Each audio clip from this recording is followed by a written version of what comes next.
Start करने जा रहे हैं dear students, Newton's first law of motion के बाद Newton second law of motion. जैसा कि आपने पढ़ा है एक्सटर्नल फोर्स के बारे में, यदि हम एक्सटर्नल फोर्स लगाते हैं तो बॉडी की स्पीड में क्या हो जाता है, चेंज हो जाता है। या तो वो रुक जाती है या चल जाती है, तो उसकी स्पीड में चेंज होगा, चाहे रुके चाहे चले। तो Newton second law of motion भी उसी से रिलेटेड है।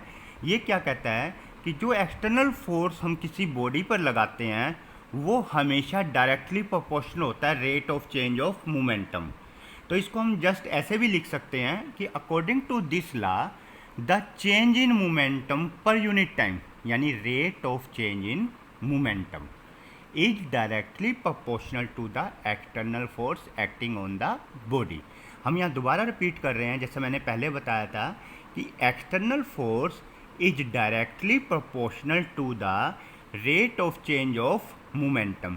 या आप उसको कैसे लिख सकते हैं, the change in momentum per unit time is directly proportional to the external force acting on the body. Clear है? तो अब देखिए, जैसे हमने सपोज कर लिया मास ऑफ बॉडी क्या है, स्मॉल एम। इनिशियल वेलोसिटी को हम किससे शो करते हैं, यू से, फाइनल वेलोसिटी को वी से। तो इसी तरीके से अभी हमने थोड़ी देर पहले आपको बताया था मोमेंटम का फॉर्मूला क्या होता है, मास इनटू वेलोसिटी। तो इनिशियल मोमेंटम को हम पी उसके सफिक्स में आई से शो करेंगे, तो वो क्या हो गया, मास इनटू में initial velocity u. Final momentum क्या हो गया, पी उसके सफिक्स में F, mass into final velocity v. तो अभी हमने आपको डेफिनेशन में बताया था क्या था, change in momentum per unit time क्या होता है, डायरेक्टली प्रोपोर्शनल किसके होता है, एक्सटर्नल फोर्स के। तो यहाँ से चेंज इन मोमेंटम निकालेंगे, final momentum minus initial, that is m v minus m u. और ये क्या आ गया बेटा, m ब्रैकेट से बाहर v माइनस यू कॉमन आ गया। Rate of change of momentum, अभी ये बताया था change in momentum per unit time को हम क्या बोल सकते हैं, rate of change of momentum. वो किसके इक्वल आ गया, m v minus you. Rate की बात है तो अपॉन में क्या आ गया, टाइम। क्लियर?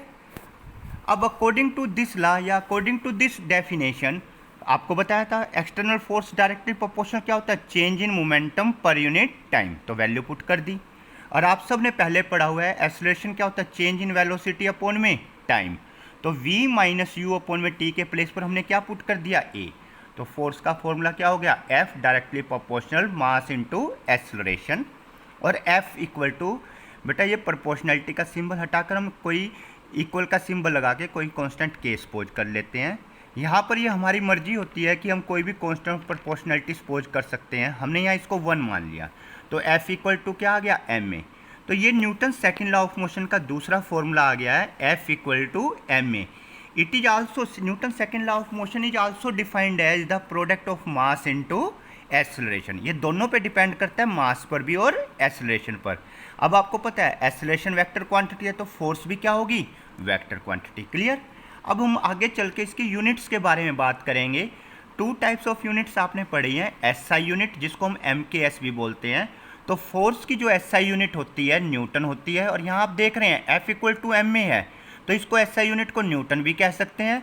मास क्या होता है, किलोग्राम, और एक्सेलरेशन की क्या होती है, मीटर पर सेकंड स्क्वायर। तो आपको याद रखना है फोर्स की एसआई यूनिट न्यूटन्स भी कह सकते हैं, और दूसरा क्या कह सकते हो, kilogram metre per second square.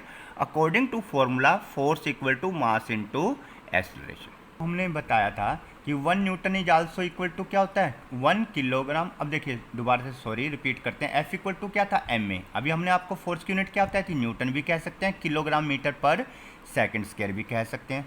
अब कई बार एग्जाम में पूछ लिया जाता है कि define force equal to 1 Newton, कि हम फोर्स को 1 न्यूटन कब कहेंगे। तो आप देखिए यहाँ फॉर्मूले से हमने फोर्स के आगे 1 Newton is equal to mass के प्लेस पर 1 kg, और एक्सेलरेशन के प्लेस पर क्या लिख दिया, 1 मीटर पर सेकंड स्क्वायर। तो बेटा 1 न्यूटन फोर्स कि अब आप खुद डेफिनेशन बना सकते हो कि 1 न्यूटन वो फोर्स है जो 1 kg 1 किलोग्राम की बॉडी के अंदर कितना एक्सेलरेशन प्रोड्यूस कर दे, 1 metre per second square. Clear? तो आपको ये याद रखना है, force is said to be 1 newton if it produces an acceleration of 1 metre per second square in a body of mass 1 kg। Clear? Similarly CGS unit होती है बेटा इसकी डाइन। एफ के प्लेस पर तो डाइन आ जाएगा, और मास के प्लेस पर ग्राम, और एक्सेलरेशन क्या हो जाएगा, मीटर पर सेकंड स्क्वायर की जगह सेंटीमीटर पर सेकंड स्क्वायर। तो इसकी सीजीएस यूनिट डाइन भी बोल सकते हो, ग्राम सेंटीमीटर पर सेकंड स्क्वायर भी कह सकते हैं। तो अब इसी तरीके से आपसे पेपर में 1 डाइन की डेफिनेशन पूछ सकता है।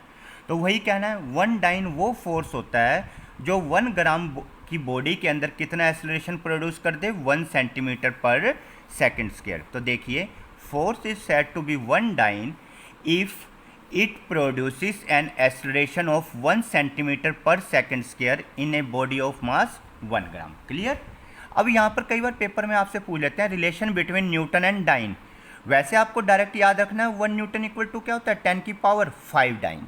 तो 1 Newton equal to 1 kg multiply 1 metre per second square अभी आपने ऊपर किया था। तो अब देखिए 1 न्यूटन इक्वल टू मास को आप किलोग्राम को ग्राम में कन्वर्ट कर दीजिए, मीटर को सेंटीमीटर में। तो आप यहाँ देख रहे हैं 1 न्यूटन इक्वल टू क्या हो गया, 1 2 3 4 5 डिजिट्स, कितना हो गया 1 लाख ग्राम सेंटीमीटर पर सेकंड स्क्वायर। और अभी आपको बताया था ग्राम सेंटीमीटर पर सेकंड स्क्वायर किसके इक्वल होता है, डाइन के। तो आप यहाँ क्या लिख सकते हैं, 1 न्यूटन इक्वल टू क्या हो गया, 10 की पावर 5 डाइन। क्लियर। तो आपको रिलेशन याद रखना।